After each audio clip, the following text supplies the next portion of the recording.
Bienvenue dans l'Écho du Cœur, podcast destiné à éveiller les consciences en abordant l'impact de nos blessures inconscientes sur notre vie. Je suis Marion Magdela, docteure en psychologie clinique, et je vais vous accompagner pendant cet épisode.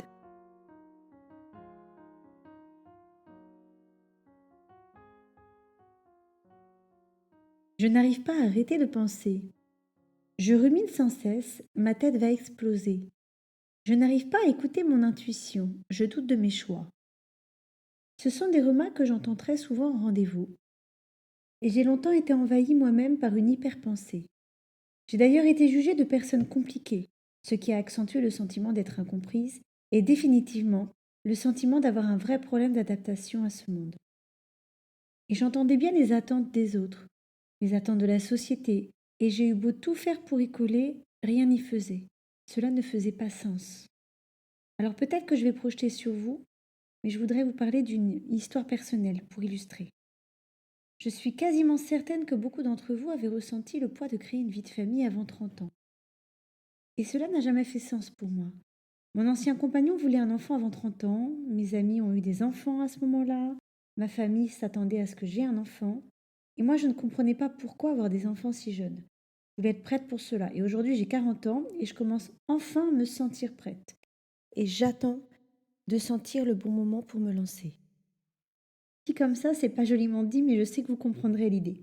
Bref, des injonctions qui sont venues générer beaucoup de ruminations, d'angoisse, d'insécurité, et aussi des questionnements existentiels, ou sur mon avenir, qui ne pouvaient pas trouver de réponse, et qui finalement me décentraient de mon cœur. Est-ce que je dois vraiment être en couple et avoir un enfant à tout prix? Est-ce que finalement c'est moi qui ne suis pas normale? Est-ce que c'est normal de ne pas ressentir un désir d'enfant? Bref, tout un tas de ruminations qui n'avaient pas de solution. Impossible de me reconnecter à mon intuition. Alors j'ai tout fait pour rencontrer l'amour, ce qui a forcément échoué.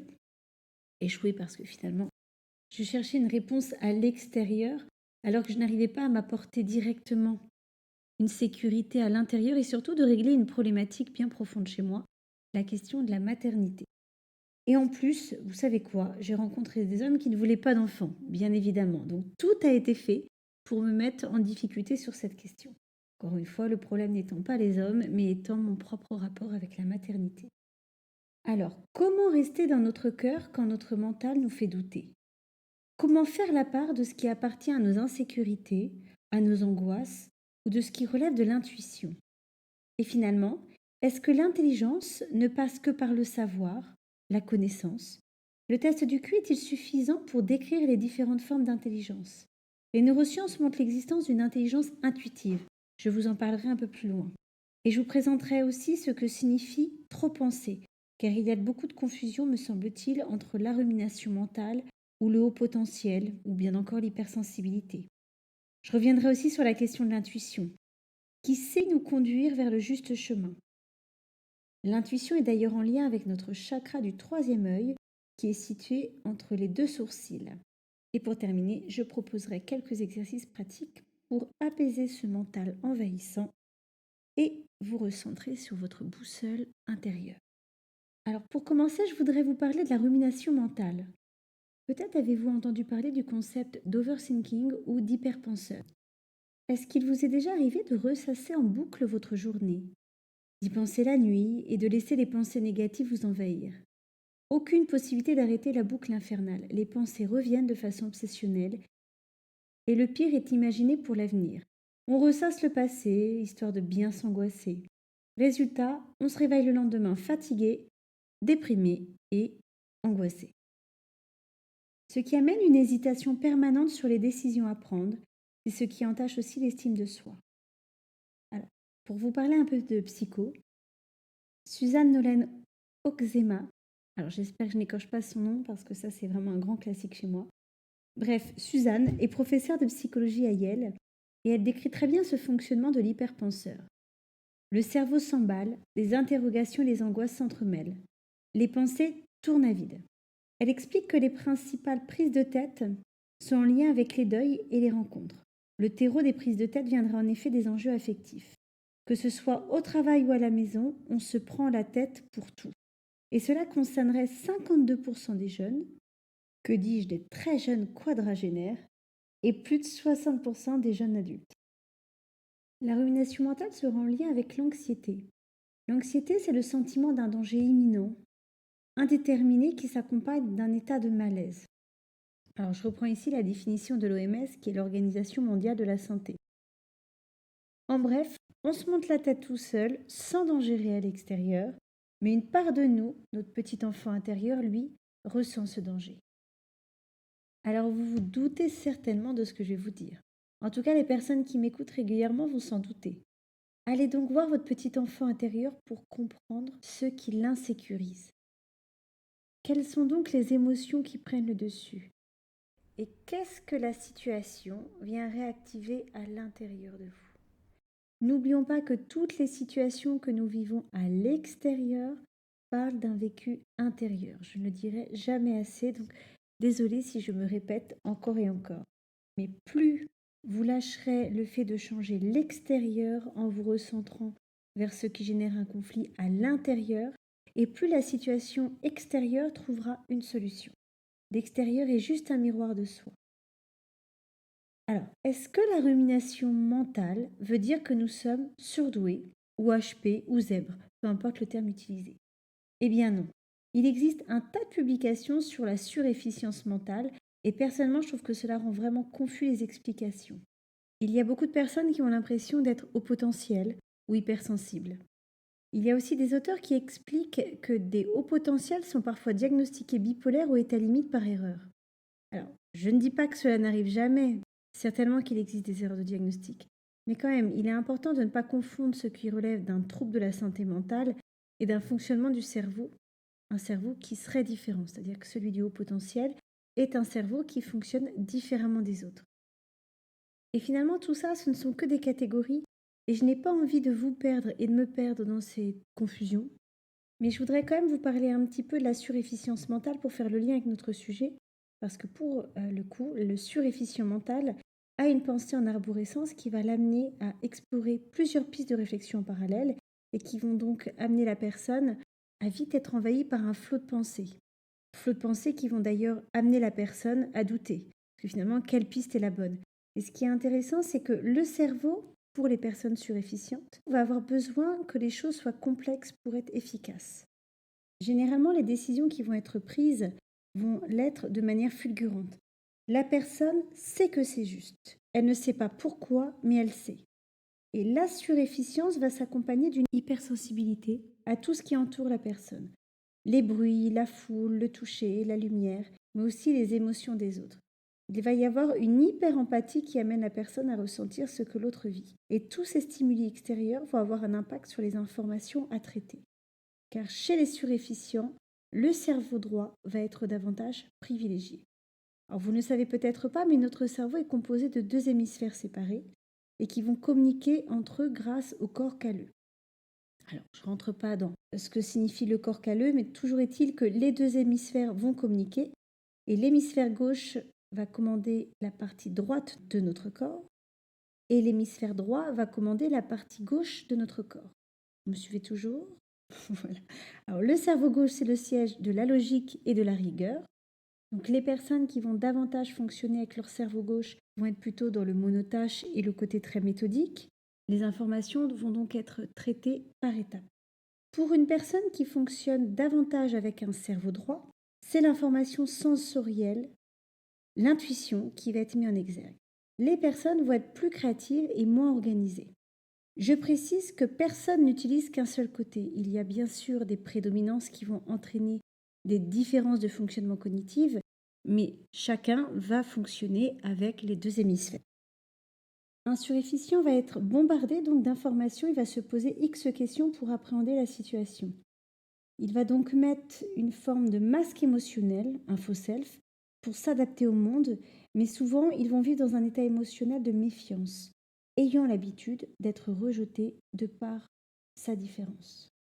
Alors je me permets d'insister sur le fait qu'il n'y a pas un meilleur fonctionnement qu'un autre, et que le terme de surefficient ne veut pas dire que ce fonctionnement est meilleur.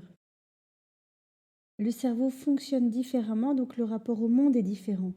Mais en réalité, il y a beaucoup de surefficients qui vont être en difficulté dans le système scolaire tel que nous le connaissons, parce qu'ils vont avoir besoin d'apprendre en lien avec une composante affective et souvent le système scolaire n'est pas adapté à ce type de fonctionnement.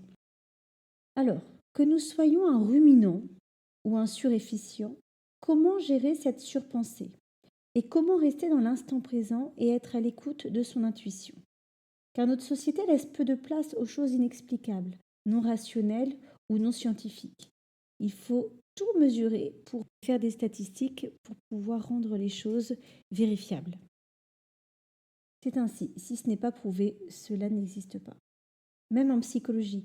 Pour permettre à la psychologie d'être une science, il a fallu tout mesurer, donc faire des statistiques, au détriment parfois de la clinique.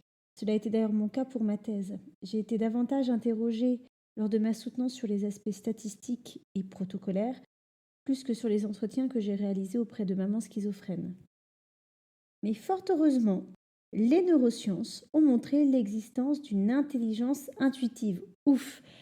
Je peux donc vous présenter ce que disent les neurosciences pour valider mon propos, non pas parce que j'en ai besoin, mais c'est vrai que comme je parle de chakras et que là je vais vous parler un peu plus tard du troisième œil, au moins je peux m'appuyer pour les personnes un peu réfractaires sur le fait qu'il y a bien une intelligence intuitive validée. Alors moi personnellement, je ressens les énergies environnantes depuis que je suis petite et je sens mon guide intérieur. Aussi longtemps que je m'en souvienne, j'ai toujours senti que des êtres, ou en tout cas des énergies, étaient là pour me soutenir et pour m'aider. Alors comme je sens les choses, c'est vrai que je n'ai pas besoin de l'aspect scientifique car mon expérience permet de valider la présence de l'intuition. Mais comme j'ai à cœur de communiquer l'importance de l'éveil spirituel dans notre vie, m'appuyer sur la science va permettre aux personnes qui ne croient que ce qui est prouvé de peut-être écouter mon message, ou pas. Alors, que disent les neurosciences? L'intuition serait un ensemble d'informations sensorielles captées par notre cerveau, mais qui ne parvient pas à la conscience. Alors, je ne sais pas si cette définition des neurosciences vous semble claire. En somme, notre cerveau obtiendrait directement des conclusions. Il sait, on sait, sans savoir pourquoi on sait, mais on sait. Donc c'est une forme d'inconscient, d'adaptation, on va dire ça comme ça. Vous voyez que les neurosciences reviennent sur l'histoire de l'hémisphère droit, ou appelé aussi le cerveau droit, peu importe. C'est donc grâce à notre hémisphère droit que nous allons ressentir intuitivement l'information. Et peut-être que vous ne le savez pas, mais certaines personnes qui sont connues pour leur génie avaient une prédominance de leur cerveau droit. Elles ont eu une intuition à un moment donné qui a bouleversé nos vies. Vous avez par exemple Steve Jobs, qui est donc le créateur pionnier dans le smartphone, la tablette ou l'ordinateur personnel. Il y a Mark Zuckerberg pour Facebook, vous avez aussi Bill Gates pour Microsoft et j'en passe bien d'autres. Tous évoquent une intuition, une vision. Et finalement, en sortant des contraintes logiques de notre hémisphère gauche ou du cerveau gauche, nous pouvons donc nous libérer des contraintes du rationnel, des contraintes de la logique. Et plus nous allons développer nos sens, notre sensible, et plus nous allons pouvoir écouter notre boussole intérieure. Plus nous allons développer cette écoute de nos sens, le langage de notre corps, et plus nous pouvons sentir ce qui est juste ou non pour nous. À titre personnel, quand je sens que je ne suis pas sur le bon chemin ou qu'il y a quelque chose qui ne me convient pas, il y a mon plexus solaire qui va commencer à se serrer. Et au contraire, quand je sens que je suis sur le bon chemin, je sens une grande joie intérieure et mon chakra cœur qui va s'ouvrir. Alors ça parle de moi, mais nous avons tous finalement une manière sensible de nous connecter à notre intuition. Parfois, il va y avoir des messages qui vont être clairs, peut-être des petites voix intérieures ou des frissons. Peu importe, chacun a sa manière de communiquer avec son intuition. Et parfois, le message n'est pas très clair, à titre toujours personnel, mais quand par exemple je vais avoir des peurs ou des doutes qui vont interférer avec mon intuition, eh bien là, c'est mon mental qui va prendre le relais. Et alors là, c'est la galère parce que j'arrive plus du tout à savoir ce qui est de l'ordre de mon intuition, ce qui est de l'ordre de mon mental, ce qui est de l'ordre de mes peurs, ce qui est de l'ordre de mes doutes. Donc c'est là où vraiment j'ai besoin de faire un petit point sur moi et d'aller rencontrer ma petite fille intérieure pour voir un petit peu ce qui l'agite. Alors, quels sont les obstacles pour l'intuition? Clairement, un manque de confiance en soi. Le doute et la peur vont empêcher un message clair. Il y a aussi le fait d'avoir une hyper-rationalité. Quand on ne compte que sur la preuve ou la science, eh bien il peut être difficile de faire confiance en son intuition voire même de croire que l'intuition est possible. Il y a aussi le problème de la négativité. Quand on voit tout négativement, idem, il est difficile d'écouter un message de notre guide intérieur pour suivre un meilleur chemin, parce que le chemin que l'on va entendre, en lien avec nos croyances, va toujours être du côté du négatif. Il y a aussi nos angoisses et nos projections qui vont être un frein à notre intuition. Nous n'allons plus être à l'écoute des signes ou des synchronicités. Les synchronicités, c'est quoi? Ce sont des événements ou des situations qui se produisent simultanément, sans lien de cause à effet a priori, mais que nous allons ressentir intérieurement comme un lien. Par exemple, si je pense à une personne qui m'envoie un message au même moment, tiens, je vais pouvoir me dire « Ah, synchronicité !» Nous sommes seuls à pouvoir reconnaître ces signes car nous allons sentir intuitivement que cela est un message qui n'est pas lié au hasard. Et ça va vraiment être en lien avec notre propre ressenti. Ce que nous allons trouver comme sens, peut-être ne va pas du tout parler à une autre personne. Mais ce qui est intéressant, c'est que le signe, le sens, la synchronicité, va venir parler à notre être. Et si vous cherchez des signes avec votre mental, eh bien là, vous ne serez plus au bon endroit. Le cœur sait, le cœur sent et va donner intuitivement l'information. Il y aura comme une évidence. Et cela nécessite d'apprendre à lâcher les doutes du mental pour pouvoir être à l'écoute de ce qui vient. Un mot, une sensation, une image, une rencontre, peu importe. C'est ça, c'est évident, je sais. Vous voyez donc qu'il est important de pouvoir faire confiance dans nos propres ressentis pour que ce que l'on ressent comme signe ne puisse pas être balayé d'un revers par notre mental qui va commencer à douter de notre propre sensation. J'ai envie de vous donner un exemple personnel pour vous parler aussi de la notion d'espace-temps. Alors, les personnes qui ont déjà écouté mes podcasts, vous le savez, j'ai grandi en Normandie et il y a quelques années, j'ai senti que je devais m'installer à Paris. Et pas n'importe où, je sentais le 5e arrondissement. Pourquoi? Alors, aucune idée car je ne connaissais absolument pas Paris et encore moins le 5e arrondissement. Alors du coup, je me suis lancée dans la recherche d'un cabinet à cette époque. Donc moi, je travaillais à Rouen et j'avais déjà un cabinet à Rouen. Et puis, j'ai trouvé un cabinet dans le 11e. Bon, cela ne m'allait pas, donc je suis passée ensuite par le 15e, je suis retournée par le 11e. Et définitivement, je ne trouvais pas ma place et je peinais à développer ma patientèle. J'ai donc fini, après 2 ans, par me dire que je me suis trompée, que Paris n'était pas juste pour moi. Et en même temps, on m'a proposé à un moment donné un poste universitaire au Canada. Je ne le sentais pas vraiment, mais en même temps, j'ai voulu vérifier que mon intuition était juste. Alors, en me rendant sur place, je me suis rendu compte que ce n'était pas juste. Mais ce qui est intéressant, c'est qu'au moment où j'ai lâché le fait de trouver le bon endroit et au moment où je me suis décidée finalement à quitter la France, c'est là où Catherine Dolto a répondu à un message que je lui avais envoyé 8 mois auparavant pour me proposer une place dans son cabinet. Et vous savez où est situé le cabinet de Catherine Dolto? Eh bien, dans le 5e arrondissement. Et donc, il m'a fallu plus de 2 ans pour comprendre pourquoi le 5e arrondissement résonnait ainsi, alors qu'encore une fois, je ne connaissais absolument pas Paris avant de commencer à m'y installer et à m'y intéresser. Finalement, le 5e était ma place, le bon endroit pour moi, une évidence. Et ma patientèle, à partir du moment où j'ai trouvé cette place dans le 5e, a commencé à se développer comme par magie. Donc vous voyez bien que l'inconscient n'a pas d'espace-temps. Il sait ce que nous ne savons pas encore. Alors, je sais qu'il n'est pas simple de faire confiance à une intuition qui ne se concrétise pas par un succès immédiat, mais notre âme sait, notre mental ne sait pas. Et tout l'enjeu est de faire confiance en notre boussole intérieure et de se détacher du résultat. C'est notre ego qui s'attache à cela, pas notre âme. Elle vit ce qu'elle doit vivre, sans état d'âme. Je le dis souvent, l'âme n'a pas d'état d'âme. Alors, quel exercice pour aider notre mental à retrouver le calme et pour ouvrir notre intuition?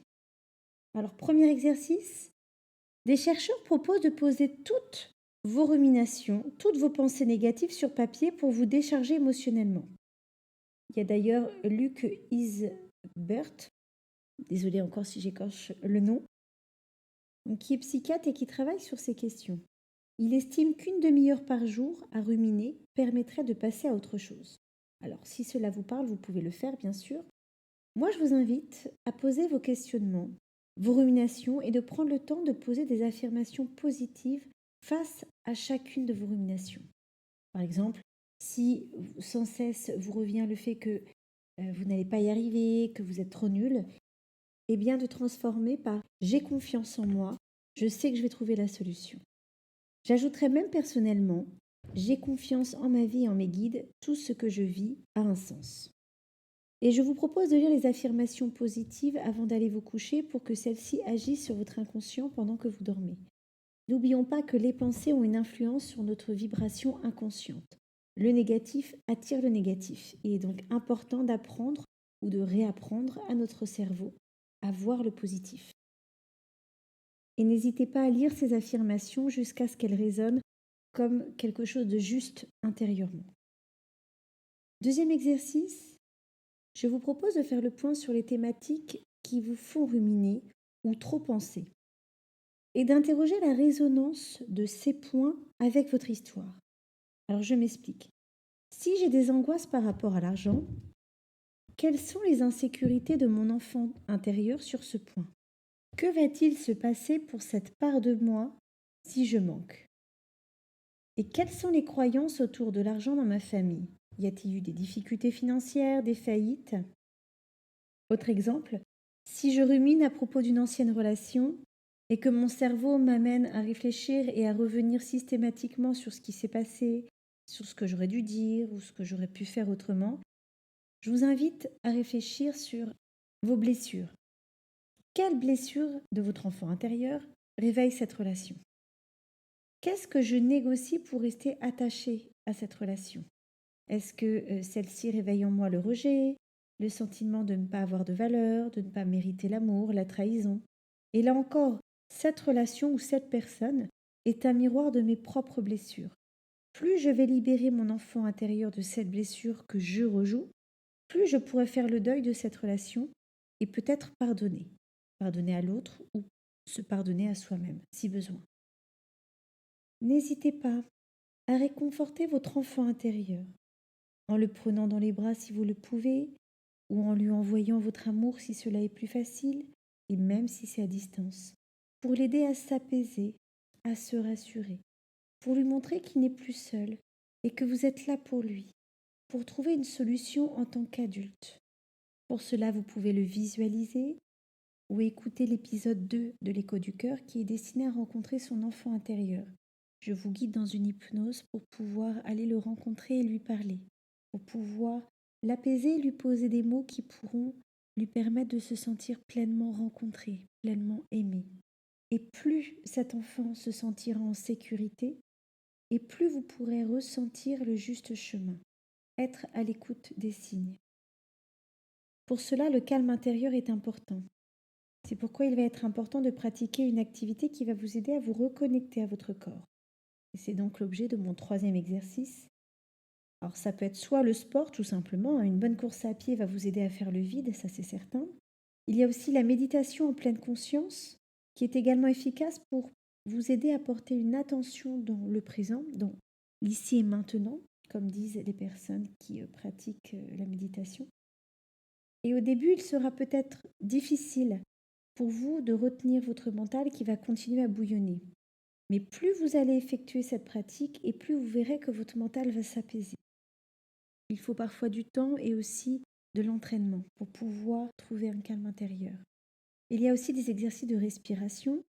Donc, comme il y a plusieurs techniques de respiration qui sont efficaces comme la cohérence cardiaque qui consiste à faire consciemment 6 respirations par minute. Ou il y a aussi le breathwork qui est une technique qui amène à un état de transe. Alors cette méthode consiste à fermer les yeux, à poser une main sur son ventre et l'autre sur sa poitrine. Ensuite, d'inspirer par la bouche en gonflant son ventre, puis de reprendre une inspiration en gonflant cette fois sa poitrine. Et ensuite, on relâche le tout. Il faut donc recommencer l'opération plusieurs fois. Donc on inspire par la bouche pour gonfler son ventre, puis on reprend une inspiration en gonflant la poitrine et on relâche. Voilà, donc j'ai fait à titre personnel des séances de breathwork et effectivement c'est très efficace.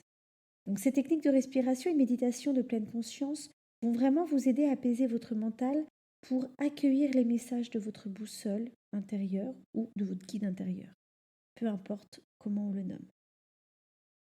Et enfin, vous pouvez écouter la méditation pour libérer votre troisième œil, disponible sur ma chaîne YouTube, donc destinée à l'enfant intérieur.